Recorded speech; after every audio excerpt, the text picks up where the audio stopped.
May bagyo rin po sa Facebook at sa Twitter. Yan ay nangulanin ng galit ng mga netizen ang mga leader ng Quezon City, Pasig at Makati na hindi nagsuspindi ng klase kaninang umaga. Yan naman ang tinutukan ni Bernadette Reyes.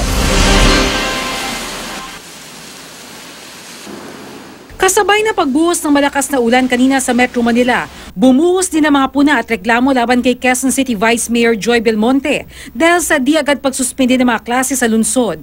Meron pa nga mga meme tulad nito. Nagtrending pa ang pangalang Joy Belmonte sa Twitter. Sa kanyang Facebook post, sinabi ni Belmonte na tinatanggap niya ang mga pambabash at hate messages na natanggap niya. Nagsorry rin siya sa mga naperwisyo ng maliraw niyang desisyon. Nasa ibang bansa ngayon si Quezon City Mayor Herbert Bautista kaya si Belmonte ang officer in charge.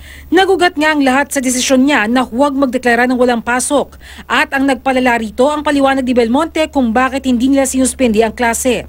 Ayon kay Belmonte, base sa weather forecast ng Pag-asa ang kanyang desisyon. Magdamag daw siyang gising at nakikipag-ugnayan sa Disaster Risk Reduction Management Council o DRRMC na nagrekomendang huwag magsuspendi ng klase. Base raw kasi sa forecast ng Pag-asa, light to moderate rains lang ang mararanasan sa Metro Manila. Kinalaunang in-update ni Belmonte ang kanyang post para sabihin na huli na raw nang pumasok ang abiso ng Pag-asa na magkakaroon ng ulan at thunderstorms hanggang alas 6 kaninang umaga. Kung iisipin ko lang talaga yung kalagayan ng kabataan, I already automatically know classes, di ba? But then, the fact is we have a council, it's in the national law, and somehow, syempre, kailangan ko rin bigyang respeto na naandun silang eksperto, sila nakakaintindi, nakakaalam at may ordinansa tayo nagbibigay ng kalakasan sa kanila na magbigay ng payo sa atin tungkol sa mga issue na ganito. Pero inako pa rin ni Belmonte ang lahat ng puna at batikos at humingi rin ng tawad sa mga naperwisyo ng kanyang maling desisyon.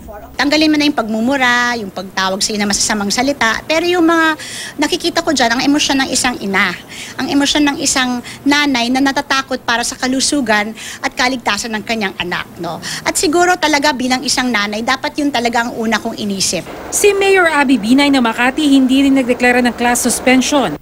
Sa Twitter, inulan din siya ng galit na netizens. Si Pasig City Mayor Bobby Eusebio nakatanggap din ng mga dismayadong komento dahil sa hindi pagsususpindi ng klase.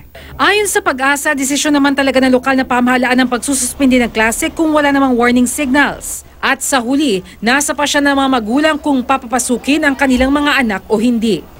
Ang makakapagbigay nga ng tawag nito, decision, yung local. Dahil depende sa isang lugar yan yung epekto ng thunderstorm. Trabaho din ng mga parents yun. Kasi mayroong ibang mga bata na ang layo nung papasukan. Yung bang dadaanan mo is apektado, may baha bang mangyayari.